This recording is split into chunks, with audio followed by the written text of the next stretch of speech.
Good to see you. I'm Nicky Campbell. Welcome to the big questions on this snowy Sunday. Now, this week, a House of Lords committee said Britain's economy has gained very little from immigration. But there's more to immigration than pounds and pence. There's the moral and family values that immigrants bring. Yesterday, Mr. Justice Coleridge said our urban family life is in meltdown. Our first big question: can immigrants make Britain more moral? Now, you may disagree with what I say, but will you defend to the death my right to say it? A Dutch film suggesting the Quran inspires violence was withdrawn from a British website this week because of death threats from Muslims. Our next big question: do we have the right to offend? And our last big question of the current series, one that is fundamental to many believers: does the devil exist? We're back at West London Academy in Northolt with a local audience who've made it here through the snow and the cold on this spring morning. And we have on our panel in the posh seats a distinguished gathering. The Right Reverend Tom Butler, Bishop of Southwark, writer and broadcaster Christina O'Doney, Costa Prize-winning novelist Alison Kennedy, and Rabbi Yitzhak Shokit from the Mill Hill Synagogue.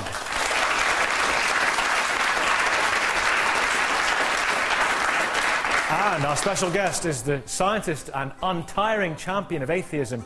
Some people reckon he's the devil, Professor Richard Dawkins.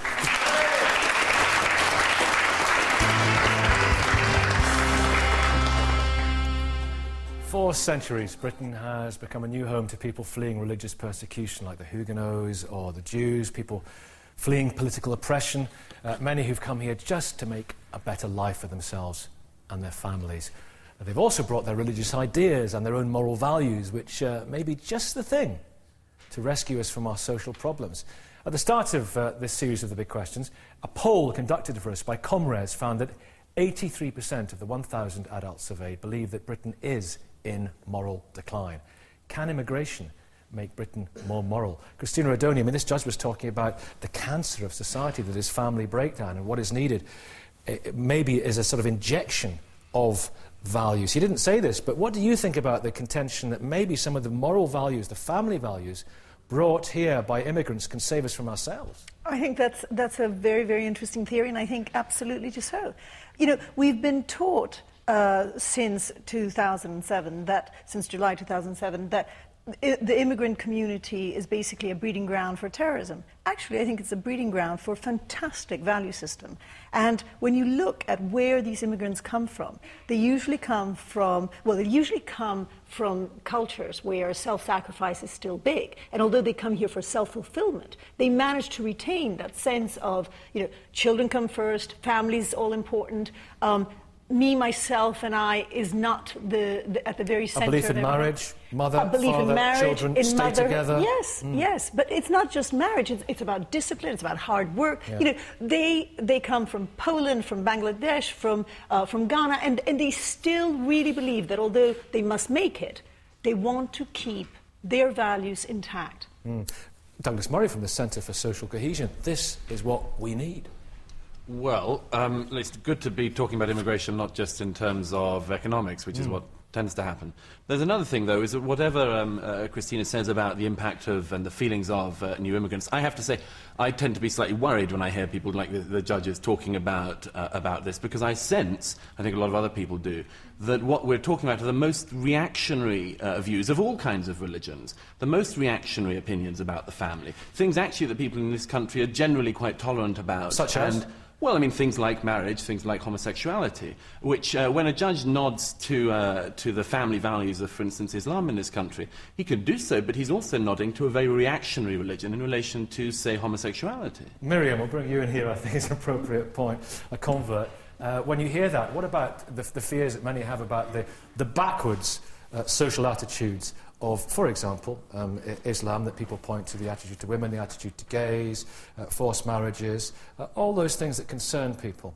Well, I certainly think that, you know, one has to distinguish between, you know, the faith as an ideal and how it's practiced within the community, and I'm not the first person to say that, but, you know, obviously there are reactionary attitudes, and I think that to sort of infer that immigrants are bringing in these sort of alien, negative values into British society is to somehow miss out on the fact that actually what British values are the interaction between outside influences and the ideas and beliefs which currently prevail. Sure. And in fact, that brings a richness to our society. Look, I mean, nobody's denying the richness that immigrants bring to society, but it's also true to say that just because we say, oh, well, this is your point of view, you're entitled to it, that's fine. In a tolerant and open society, you should have that. But it becomes very difficult, and I think this occurs particularly with homosexuality in the West.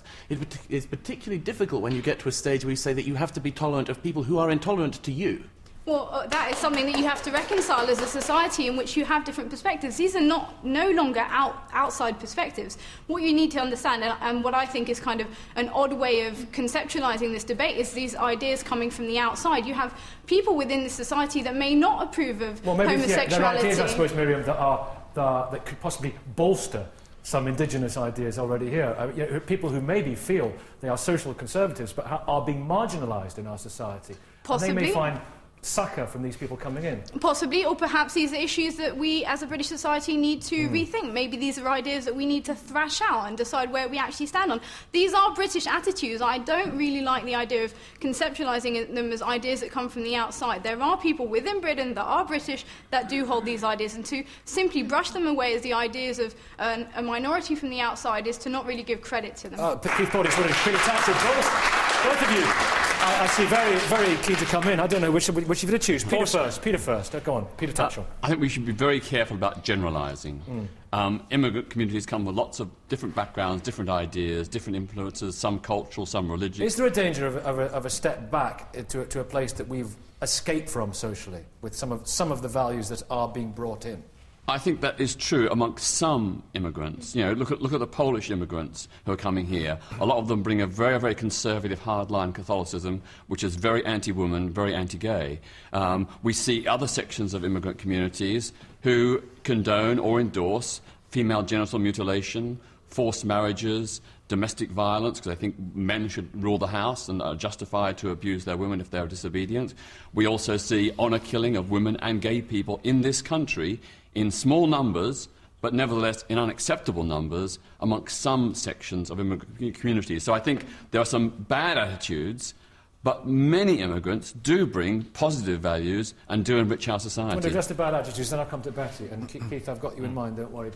Miriam? Yeah, no, I think you're going to have a hard time finding people that condone honour killings, that condone female genital mutilation, etc., etc. I mean, we can bring out all of these sort of pretty marginal, experiences that people have. But at the end of the day, these are minority experiences, and the vast majority of people these are not the issues that affect us, that affect Muslims and other minorities within this country. Keith Porteous Wood. But I don't think they are as little as that. The forced marriage, the female genital mutilation, honour killings. The problem is, because they are regarded as culturally sensitive, even though we've got laws against them, they're not being properly policed.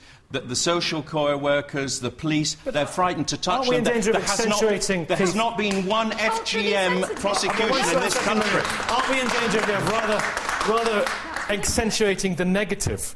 My goodness, how much more negative can you get for the poor people that are affected that we're actually betraying? We're not looking after them. But it's no a shocking thing that's values. happening. Absolutely nobody is defending these things. You bring to me a voice that's defending female genital mutilation in this country, and I will accept that view. Okay, Betty.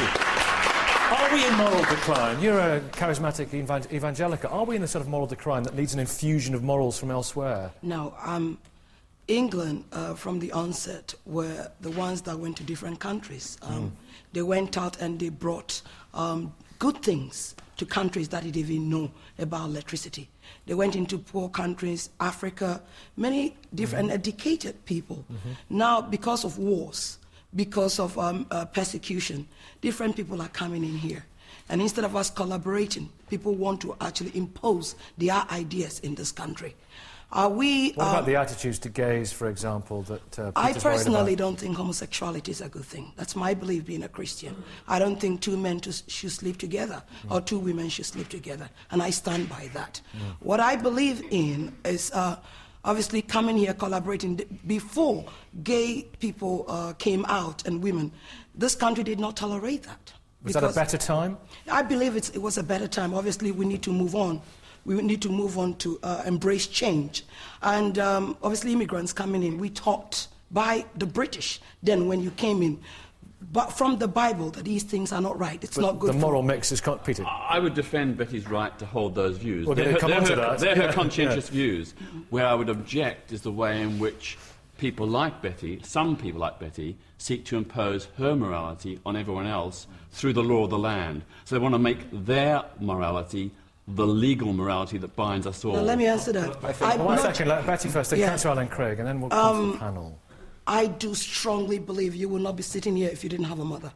A man and a woman. You were given birth to by a woman, a family together. And so by then, I do believe clearly that being a homosexual is not a good thing. It's your choice. You were not forced to be homosexual. What's wrong, Keith? I think that it's not a choice for people. My goodness, the amount of oppression there's been of gay people to suggest that they do it because they want to do it is just stupid. We all know better than that. Mr. Masonic, is there a danger that with many of the social conservative attitudes coming into this country, it's not going to be morally good for us, it's going to take us back to a place that some argue we've moved on from? That isn't my experience. Most of my urban congregations now are predominantly Afro-Caribbean. And obviously they come in with very different values from West Africa or the Caribbean, and sometimes to very different values from the Guardian and the Independent as well. Different values from one another in terms of child upbringing, family life, and yet we're all kind of sharing the same church. Now what I'm discerning, in fact, is that they are also influenced by British values, including British values of tolerance. And the campaigning, if you like, from a more conservative direction is not actually coming from those people. It's coming more from white conservative British. And so, in a sense, we're influencing one another. And actually, from the Church of England, we're doing very well out of it because we've got somebody like Johnson Tamu, the Archbishop of York, who brings that energy and that passion, but also brings a great deal of intelligence. So we're winning. Let's get some views from the audience as well. Gentleman back there with the red shirt. Yeah, go on. Hi, we've been talking about sort of morality and stuff, but in terms of the sort of big stories in the news, in terms of moral action, they've been sort of Shannon Matthews and all the sort of teenage killings. What relevance does immigration have to that? And that's what people seem to be most concerned about when they're talking about moral decline. They're talking about these stories, but where's immigration got a point in that? The immigration, the argument is that there's many of the people coming in have a sort of a stronger moral framework, a stronger family background, and they would bolster those values within this country. People talk, Maria, about the Poles, don't they? You came from Poland, well, when? 3 or 4 years ago? 3.5 years ago. Yeah. And well, I think that I would like to make any simplistic statement about this, but I think that it should be the whole moral decline needs to be approached from at least a few angles. Well, to start with, the immigrants coming to Britain, I think are very well aware of the fact that the British society was built on the values such as democracy, freedom, respect, tolerance. And we are guests here, actually, and we want to learn, and we also want to contribute to this country. There's an argument by the SOCA, who are the people who deal with organised crime in this country, that a lot of crime has gone up because of Eastern European immigration. Gun crime, other aspects of organised crime, people trafficking and all that. So it's not all, pious Catholics packing in the churches on a Sunday, is it? There are challenges, there are problems. There are, but again, you can't, this is a immigration, immigrants as a group, they are a very diverse group. So, you can't generalize, and I think you need to remember about the fact that there are certain values which, well, we actually started the whole debate with the results of the poll that about 83% of people believe that there is a moral decline, and well, we can't change anything, but I think that we can perhaps influence some values and bring some values which, for example, Polish people have landed in their homes, like very, very strong family ties. OK, do you buy that about the Polish immigration, for example, Douglas Murray? Well, I just wanted to say, I mean, the polling people and asking them if they sense moral decline, I don't think you could ever take a poll anywhere at any point in our history where people thought they were in moral ascent. It just doesn't happen. Everything's always getting worse. That's the nature of human feeling. Yeah. So, Richard Dawkins, are you worried at all by some of the social attitudes that come into this country? I'm worried about some of the social attitudes I've heard in this hall tonight. This morning? Sorry, this morning. It's all dark in here. I'm worried when somebody sitting next to a well-known gay activist says, "I believe that you had a mother," and gets a round of applause. Now, that's bigotry, and I'm worried about that. I'm surprised you are worried about that. We are debating, and it's a very intelligent man. He made a statement earlier on about why different religions are not tolerated. You justified it on biblical grounds. Let me answer you, sir. You justified it on biblical grounds. Because in here, there are people that will believe in what we will all applaud one way or another in what somebody else is saying. He was given birth to by a woman. It was his choice to be gay, whether it was something that he inherited or not. That is what I believe. I believe that to be the truth. And so I don't personally believe that two men should live together or two women should be. That is my belief, and I stand by that. I don't care what you personally believe. Stand by that, and I stand by Richard Dawkins?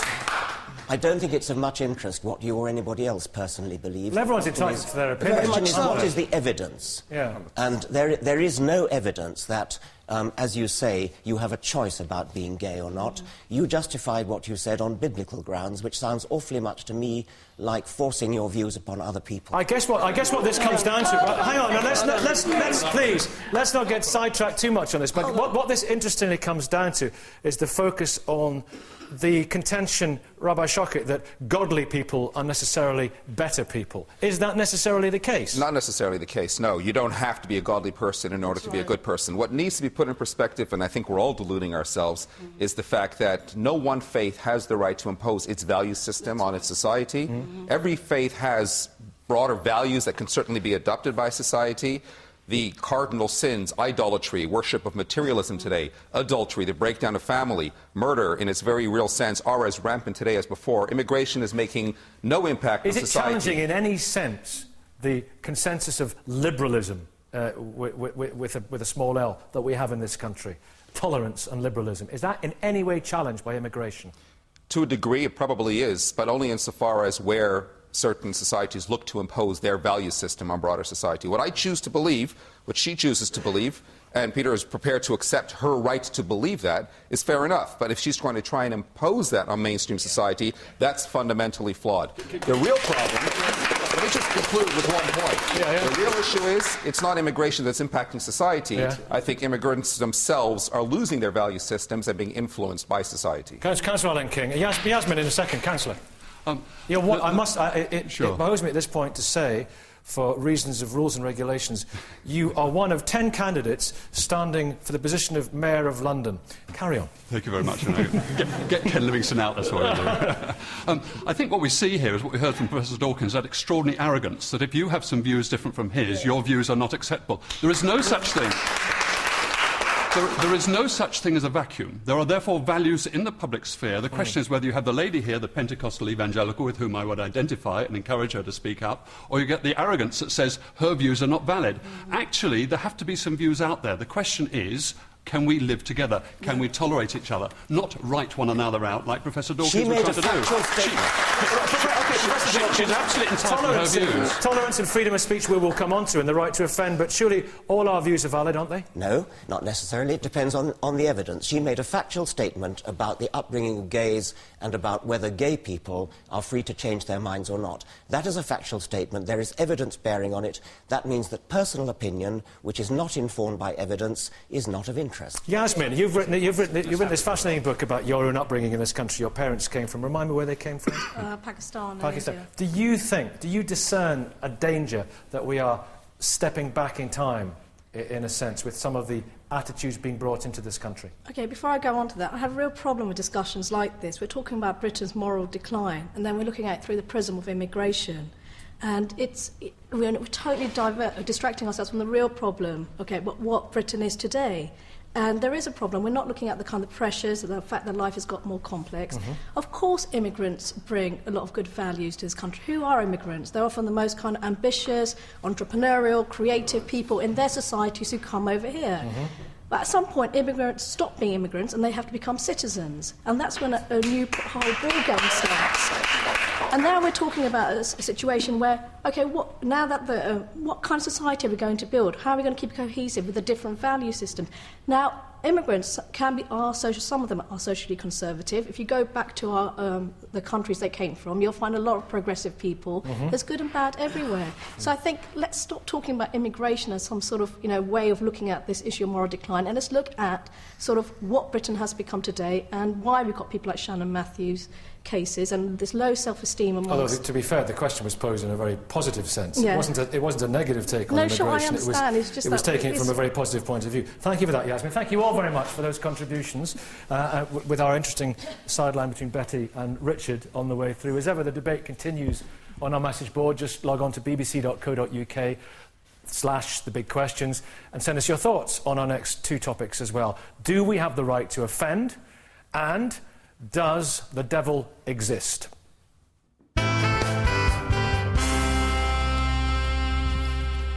Well, this week the comedian Ben Elton said that the BBC is too scared to make jokes about Islam. There were protests by Christians outside a lecture by Richard Dawkins, who's here with us today. That was in Inverness.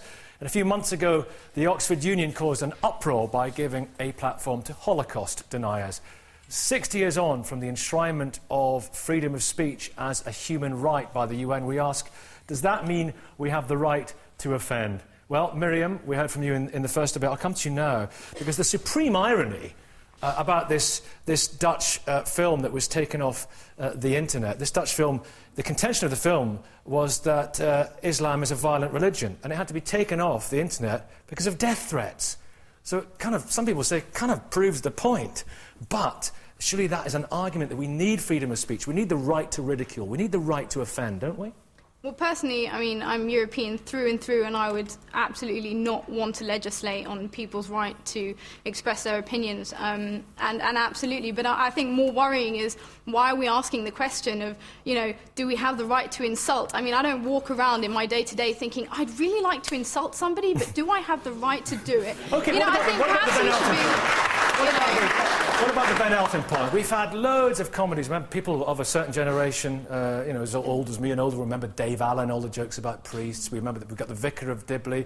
Are we going to get the Imam of Bingham? Are we going to Bingley? Where is the sitcom in a mosque? I mean, actually, it's funny you say that. There's a Canadian programme called Little Mosque on the Prairie, which is a comical show. No, it is. It's Little Mosque on the Prairie. And it's a comical show, and absolutely not. There's been an astounding reaction to it. People have loved it, and they've loved the insight that this has brought into kind of the day-to-day of normal Muslims. Not the ranting and raving people that we typically see on TV. Keith Porteous Wood, we maybe have a right to ridicule, but do we have a right to offend? A lot of it, like the cartoons, it's just gratuitous, isn't it? But directly taking that on, I've just come back from the United Nations Human Rights Council in Geneva, and their intent, the Organisation of Islamic Countries, in getting international defamation of religion legislation, so worldwide freedom of speech is going to be impinged, and that's dreadful. That's what underlines our whole democracy and our civilization, is freedom of speech. Fortunately, we're freedom getting to say anything you want. The dividing line, the line is inciting hate speech, inciting violence. You should be protecting the person, not the religion. OK, Douglas Murray, Harris Rafiq in a second. Do we have a right to offend? Not just the right, but there's a necessity to offend. When something is standing there, it's perfectly obvious, which needs saying. I know Geert Wilders a bit, who made the film in Holland. I knew the people who made the last film that did this in Holland. Of course, Theo van Gogh was shot and beheaded on the streets of Amsterdam, and his colleague Ayaan Hirsi Ali was chased into hiding.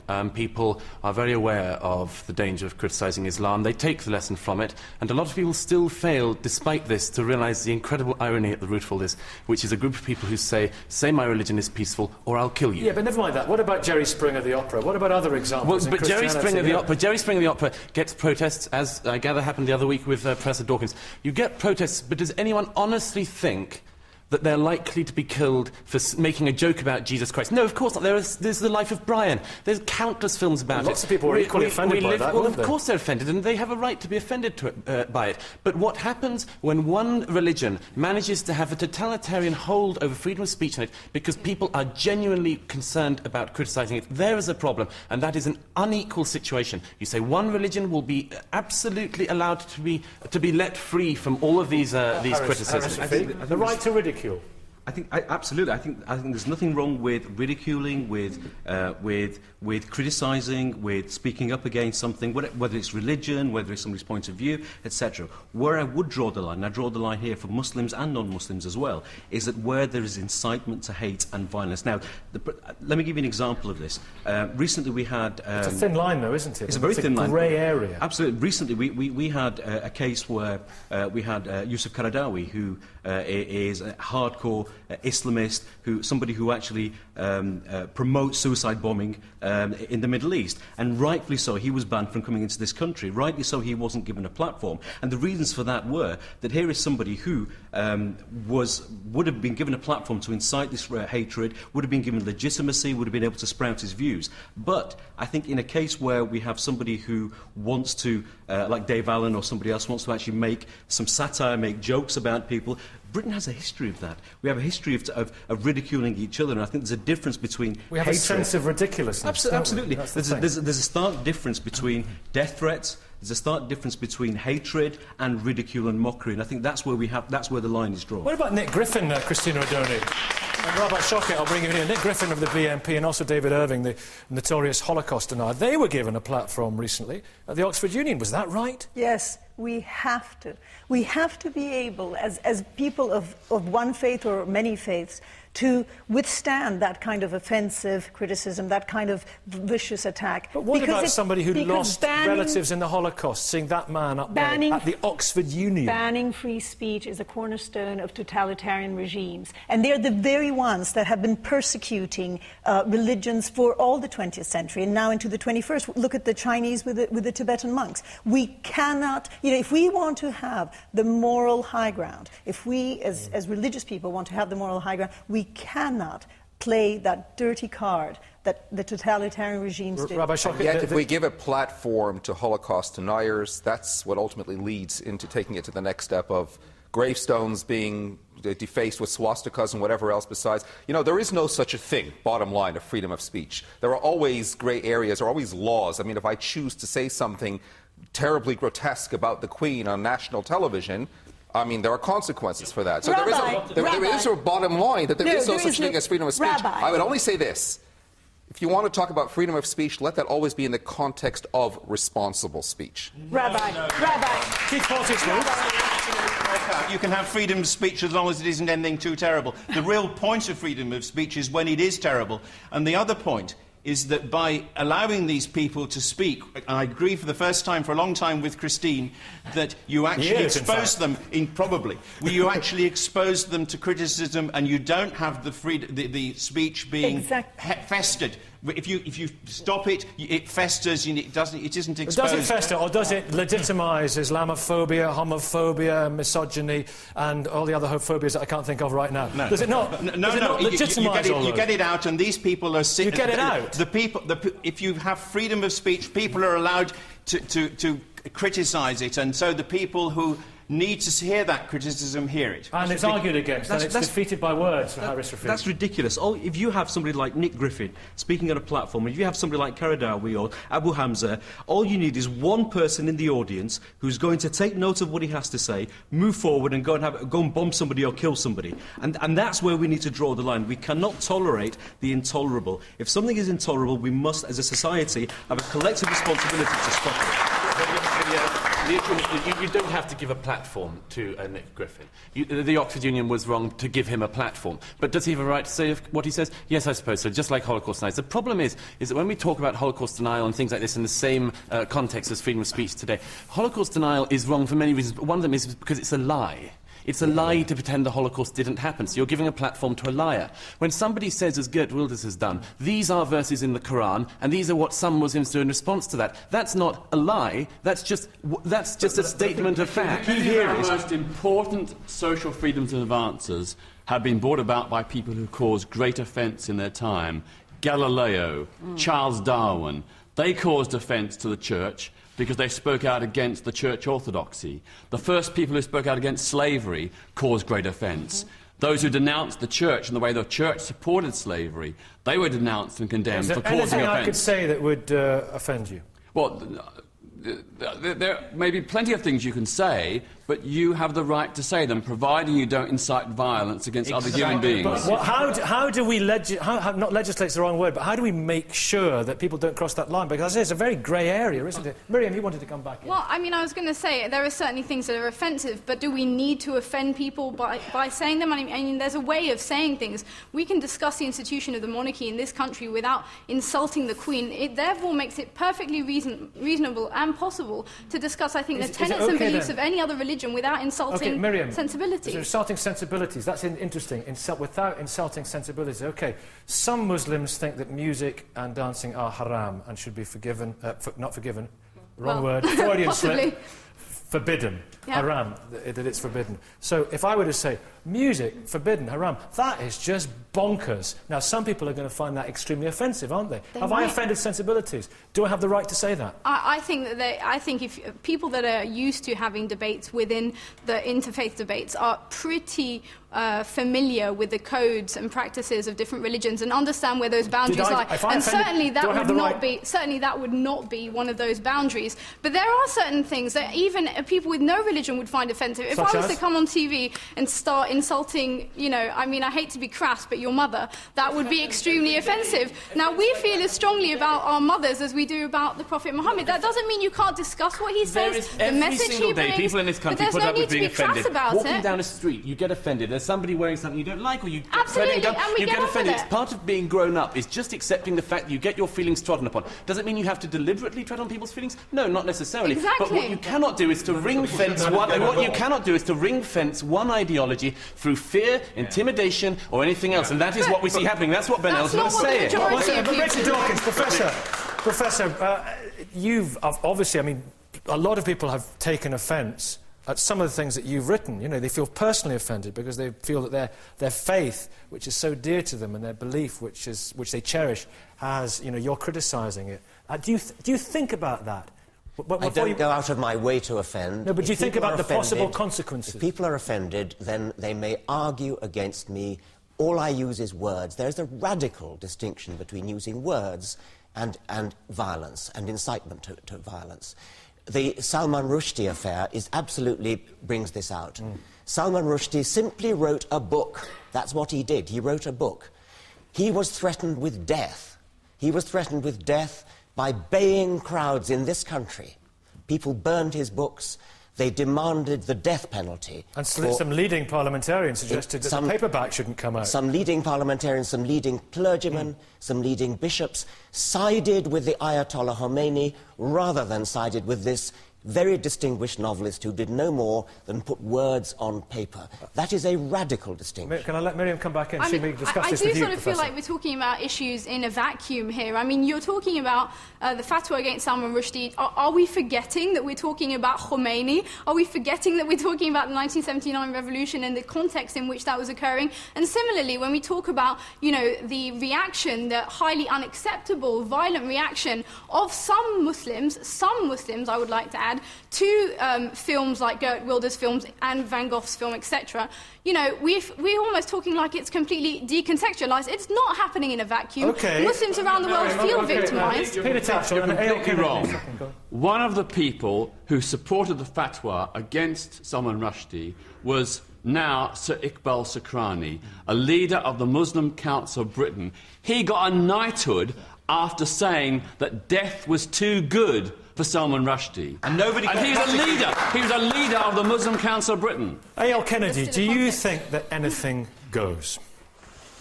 Yeah, I think we need freedom of speech. What alarms me more than anything is that freedom of speech is being constantly redefined as the right to offend, and it's only the negative aspects that were being shown. And that leads to absurdities like the photographs from the torture at Abu Ghraib are redefined in terms of these photographs are offensive and are causing unrest. And you don't get the dialogue which is about it's offensive to torture people, that causes unrest, and photographs of torture And you have this absurd situation where the more true something is, and we are quite often talking about questions of belief and questions of factual, provable truth. The more true something is, the more offensive it will be. So, for example, you can't, or you would want to watch putting an article into a newspaper about a corporation because it would offend the corporation. And if it's true, you would want to be even more careful because it would impact even more on the share price. So this whole kind of right to offend seems to prevent truth from appearing now. And what was so interesting in our earlier debate was we had a Christian evangelical who was, we have to admit, pretty offensive if you were gay, and yet Richard didn't think that that was allowed. So we are not allowed, we are allowed to have Muslims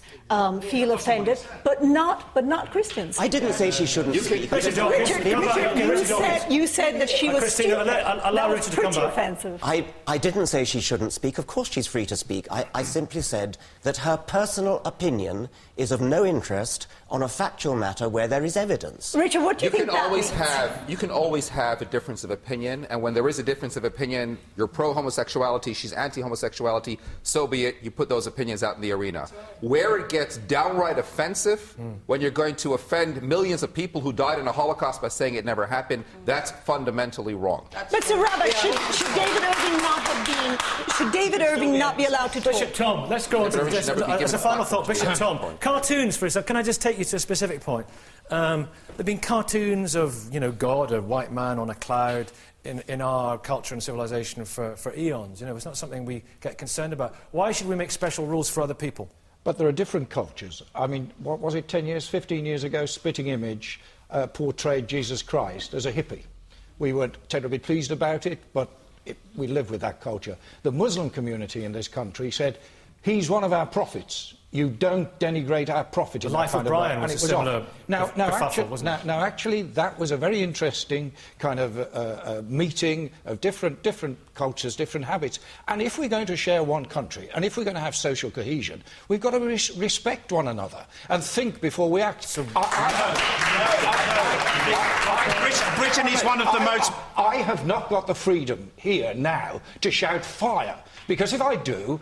If the place is about safe, you would. You do have the right. If it was on fire, you should shout fire. Yes, but if it's not on fire, you don't shout fire. There's a limit to fire. So we have to. So we have to watch our P's and Q's. We have to watch about shouting fire in the public arena if that is going to damage our social cohesion. Britain is one of the most multicultural, multi-faith countries in the world, and it's just not possible to carry on in a way you don't offend anyone. The answer is we don't have the right not to be offended, any of us. Thank you all very much indeed. Do you agree with what's been said? Whatever you say about what's been said, I'm going to defend to the death your right to say it. Send your views to our message board. Let us know what you think about our last debate. Does the devil actually exist?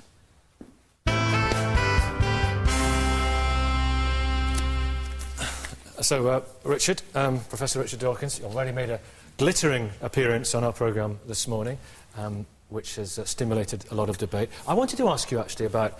So I've read a lot of your books. The great religious figures. I know we've got some questions from the audience as well in a minute. Because somebody sent you a T-shirt. I know it was after a lecture you did. I saw this on YouTube. It was Atheists for Jesus. Explain that one. And also the figure of Jesus Christ, this extraordinary figure. What do you make of him?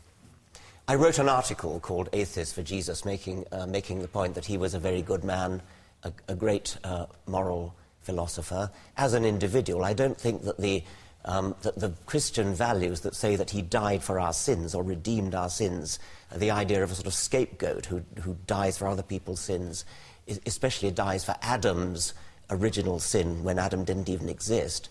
I don't think that that's great, but Jesus himself... How do you know Adam didn't exist? Sorry. I'm sorry, look, I'm a scientist, and we know that, well, there may have been an individual, but Adam, in the biblical sense, as I'm quite sure the bishop will agree, did not exist. Now, the point I was making is that Jesus, as an individual, was a very good man, and I made the slightly tongue-in-cheek suggestion that if Jesus were alive today, he'd probably be an atheist. That was all that article was about. What sort of character do you think he was? You say he was a very good man. Do you think he was an extraordinary charismatic character? Yeah, he was a charismatic preacher, clearly, and he clearly had the ability to excite people to follow him. So I think he was clearly a very remarkable man.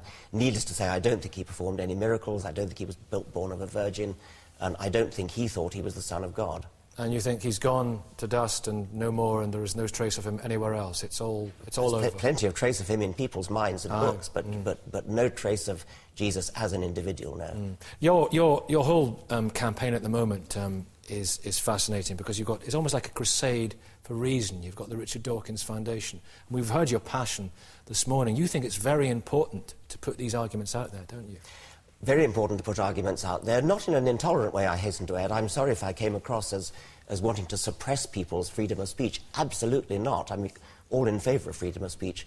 All I was saying was that personal opinions are of less interest than evidence-based views. And it is not that difficult to find evidence.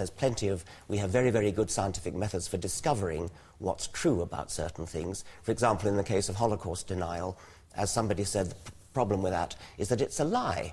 And creationism, similarly, yes. Is that a lie? Yes.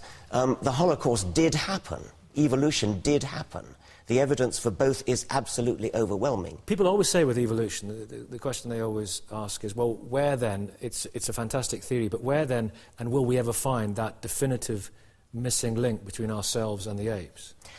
Let me start with Homo erectus, Homo habilis, Australopithecus africanus, Australopithecus afarensis, Ardipithecus orarin. Where do you want to stop? That's easy for you to say, Richard, I've got to say. Well, don't use 19th century language then, using words like missing link. Yeah. That was way, way back. Nowadays we have lots and lots of links. OK. Christina, I think you've got a question. Yes. Richard, if I preceded a question to you and said, atheists like Adolf Hitler, Richard Dawkins and Joseph Stalin, ... would you take umbrage? I would take umbrage, but I would defend your right to say it. Yes, but I know, but what I wanted to point out is that in most of your writings, when you talk about religious people, you pluck out figures like the pilots who drove the airplanes into the Empire State Building. Okay. You pluck out people like the inquisitors of the Grand Inquisition, people like Jerry Falwell, and you must accept that for those of us who are of people of faith, to take these extremes, these horrible, horrible extremes, sinners in all our eyes now, as representative of our faith, is as offensive as you being lumped with Adolf and Joseph. Christina, if you had read my book, The God Darling, have I read your book? I would not say that. Back. First, Adolf Hitler was a Roman Catholic. You Stalin... know full well that he was a Roman Catholic born, but he lapsed and he became an atheist. Gott mit uns. That is disputable. The real point I want to make is that it is actually irrelevant, because I don't, as a matter of fact, make points by picking on particular individuals and saying... There's a whole chapter in the God Delusion. The difference between taking somebody like Hitler and taking somebody like the pilots who flew into the World Trade Center or Stalin. Stalin may have been an atheist, he was an atheist, but Stalin did not do his terrible deeds in the name of atheism. The people who flew planes into the World Trade Center precisely did their terrible deeds in the name of religion. They were righteous people. They believed they were doing right. Okay. They believed they were doing the will of Allah. Right, OK. Well, it's interesting because they were... in a sense, it was a kind of secular religion, wasn't it, communism? We've got Lara. A quick question from Lara. Then we shall move it on to our last debate. Where is Lara? Hi. Oh, they're right up there. I was looking at the wrong side. A very quick question, and Professor, if I can ask you for a brief answer. Lara. People believe in God because it provides them with a sense of hope. And without God, where would that sense of hope derive from? OK, first thing to say about that is that the universe does not owe you a sense of hope. It could be that the world, the universe, is a totally hopeless place. I don't, as a matter of fact, think it is.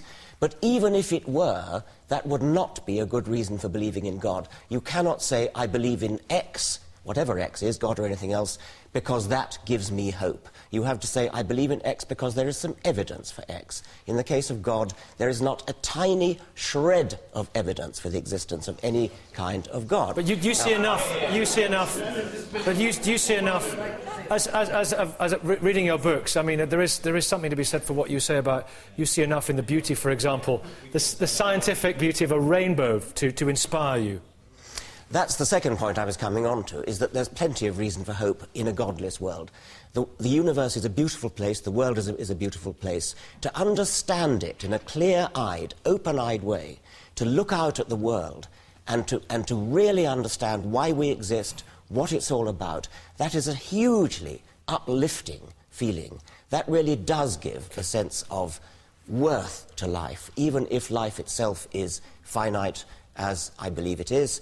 Nevertheless, it is not a hopeless life without a God, and to revert to my earlier point, even if it were, then it's just illogical to say that gives you evidence for the belief in God. Here endeth the lesson. Thank you. Thank you very much indeed. Richard Dawkins.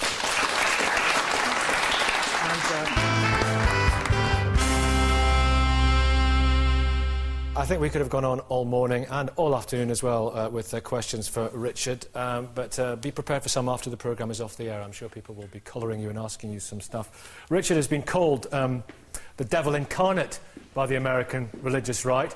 Our next debate is about the real devil, if indeed he is real. In some faiths, Satan is a very real entity, a force for evil to be struggled against in everyday life. To others, he's the godhead of hedonism who deserves his own following. But to the many children who've suffered abuse because adults believe they were possessed by the devil, he's been an excuse for the most terrible cruelty. Does the devil exist? Betty King, do you believe the devil exists? I do believe he exists, but not to be feared. Not to be feared? Yes. He can be conquered? Yes, not to be feared. I speak as an African woman, as a black woman. Obviously, I'm British now. But I will share from personal experience why I do believe it does. It does exist, but not to be feared. Can the devil possess people? Yes, I personally have cast out demons out of people that were possessed by the devil. I have done that. How did you know they were demons? Very simple. How can you justify a very intelligent man, and I mean very intelligent, a very successful businessman that had gone through depression for years and been to the doctor? He knows there was something wrong with him. The doctors couldn't diagnose what was wrong with him. Sitting down with this person through counseling, you realize there was something really at work in his life because he really couldn't... These are mental health issues, aren't they? No, not necessarily that. It was not mental health. It was something that he knew was wrong inside of him, in his stomach area. And have you heard voices and strange... Yes, sometimes you get people speaking in a very funny, a different language, you know, and their voice change. Can children be possessed by the devil? You know, it's a very sad when, you know, I mean, what happened to Victoria Columbia was just the saddest thing, you know, that happened. I don't believe that what happened to her Maybe her was aunt right. was possessed by the devil. Well, you know, we heard through the justice system, you know, what had gone on. So I do believe that what had happened to both the girl Victoria and the aunt, both of them obviously were demonized. They were demonized? Yeah. Christopher, because your case is absolutely horrific because your former foster mother, Eunice Spry, is in prison now, isn't she? She was sent down for 14 years. Yeah.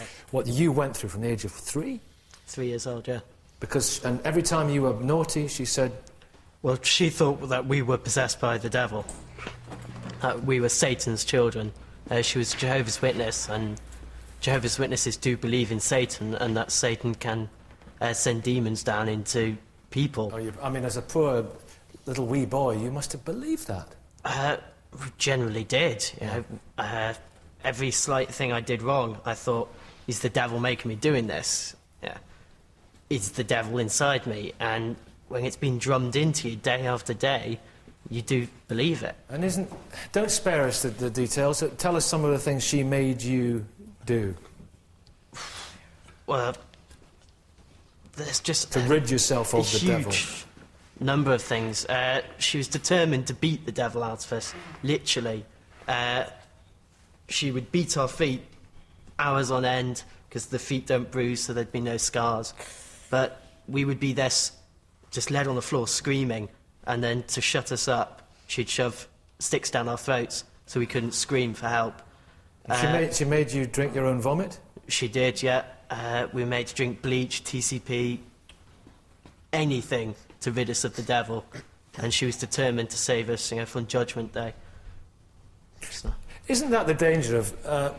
listen, thanks for your coming on and talking about this. Isn't there a danger with you can't think, OK, Betty, you want to come back? If you believe this claptrap, isn't this where it can lead? I'm really sorry that you went through that. Clearly, she was the devil. Was she? Because nobody clearly can she was just a very bad person, wasn't she? Yeah, I mean, a child. You looking after a child. How can anybody looking after a child, put a child through that? I believe that she was the one that had the problem. Councillor, what do you say about what some people would contend, that if you start believing this superstitious claptrap, that's where it can lead? Well, it's rather like Christina was pointing out to the professor down there, that actually if you take the worst examples to try and illustrate your point, it actually doesn't make your point, and all of us would have sympathy for him and what he's gone through. Does the devil exist? That doesn't... Of course the devil exists. There's absolutely no doubt about the devil. How else to explain phenomena, as we're talking about, like Hitler, like Stalin, like Mao Zedong, and so on? How do you explain these great historical... devastating effects unless you actually say there is a devil behind it? You can explain it other ways, of course, but actually the most satisfying way of saying it, actually there is a devil. Just as there is a God, there is also a devil, and that is what's actually undermining it all. There is no other satisfactory... But it isn't just individuals. Let's focus on this. There's no other satisfactory explanation for the great manifestations of evil in history. Oh, of course there are. I mean, look at what's happened in the Orkney child abuse situation, where we haven't moved on very far from the Salem witch trials. Alan says there's no other satisfactory explanation for Hitler. Oh, of course there is. It's an ideology. That was the problem. It was nothing to do with religion. But we think we've moved on, but we haven't. I mean, there's a witch finder general in every bishop's in every diocese. Have you got one? As an exorcist, there is an exorcist in every C of E diocese. There is the Roman Catholic Church has got them too. May I? I mean, yes, please. This is scandalous. I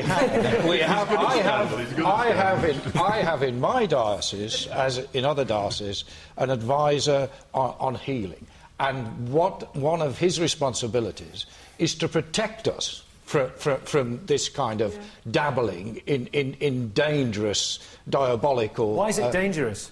Because it's for the reasons we've heard. That means it must exist. Because it's dangerous in the sense that it confuses genuine mental illness with sometimes spiritual problems. And the more that one gets excited about casting out demons and devils, the less chance there is that one is going to bring healing and wholeness and health to people. And are you saying they don't do exorcisms? What I do say is that I think if we go back to the basics of the Bible in terms of the devil, the Bible sees the devil as a fallen angel. And that, I think, is an extremely good image, because if one looks at Hitler, if one looks at Stalin, if one looks at Pol Pot, if one looks at the 9/11... Is it an analogy, though? No, it is more than... Does the devil exist? It is more than an analogy. It is an angel that has gone wrong. Something that has been good, somebody who's had a strong vision for the good of society. Once it goes wrong, if it goes wrong, it can be diabolical. So, gentleman back there, yeah. Yeah, I just want to say... Go on. In today's society, we've got paedophiles, serial killers, teenagers killing other teenagers. If that's not the devil, then what is it? What makes these people do what they do? The devil no more exists than Father Christmas or the Tooth Fairy. Let's look for the evidence. When we want to know the facts, we look for evidence that the devil or anybody else exists. Where is the empirical evidence that the devil exists? It's a superstition. It's a fanciful religious idea which has no basis in fact, not a shred of evidence. If someone produced the evidence, I'd be quite happy to believe it. But there is no evidence. The evidence is the Holocaust. How else can you explain the Holocaust except by saying there is a devil, a personal being, who actually designed to get rid of those 6 million people? There is no other... Hitler didn't himself. Okay, there is no other satisfactory explanation Professor for it. Richard Dawkins, how else do you explain the Holocaust? I'm just astonished that anybody in the 21st century can can use this kind of medieval, pre-medieval superstition. Look, Hitler was a very bad man. Hitler was a loony. And the real mystery about Hitler is how did he come to power? How do we let social and economic circumstances? There are plenty of people like Hitler who are extremely bad, extremely wicked, extremely mad. But he Mostly didn't kill they don't 6 million come to people. power. His system killed 6 million people. In other words, the devil behind him killed 6 It was million an people. He ideology. didn't personally do it. I don't think he devil? killed one of them himself personally. I know. Why would you bring was in just a some product of it. supernatural force when what we're dealing with is an evil man with a country in great economic deprivation, a country that felt very bitter about losing the First World War? There are all kinds of complicated historical reasons. But Rabbi Shocking, this was an evil unparalleled and a descent into barbarism. From a civilized society. From a civilized society, which is the point that Alan Craig makes there, unparalleled in history. Would you explain it by diabolic means? I think if you were going to suggest that it was out of Hitler's hands insofar as it having been the devil per se, then to all intent and purposes, from a religious perspective, you couldn't hold him accountable. Wow. I think you have to reflect on the fact that from a Jewish perspective, there is good in the world and there is evil that exists. Does the devil exist? The devil... The only time the devil appears in Jewish folklore is when he turned up in a synagogue one Saturday, scared everybody out except for the elderly rabbi, and when he asked him, "Why aren't you scared?" he said, "Because I've been married to your sister for 42 years.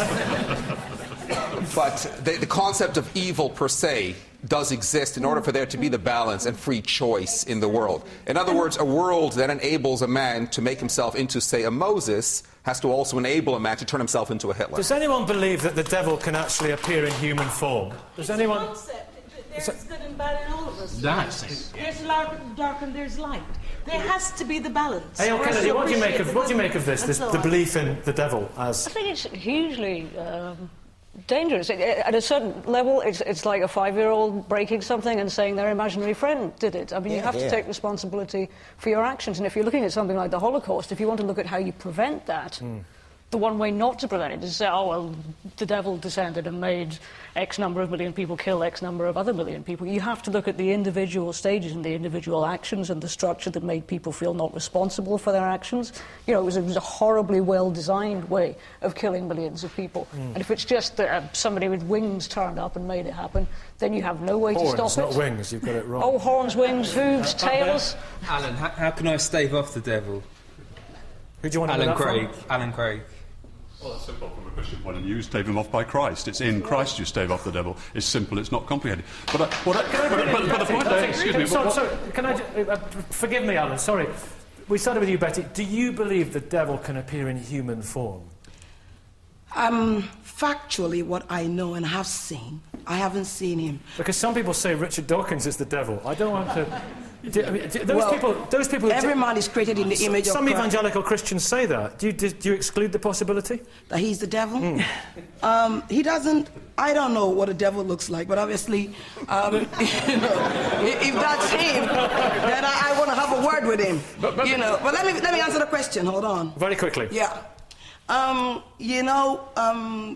So many things that is being said here today. Whether the devil exists, yes, he does exist, but not to be feared. I say not to be feared because of my faith in Christ. And everybody needs to believe. We all need to believe in something for us to don't go there. Let me finish, because patience is a virtue. I think you two should have lunch after the show together. I think that would be a nice end to the big question. That some people are saying that the devil is a force in the world. There are forces in the world like gravity, like radiation, like electricity. We've got to leave it. We can do scientific May the force be with experiments. you. Thanks for watching. Bye-bye.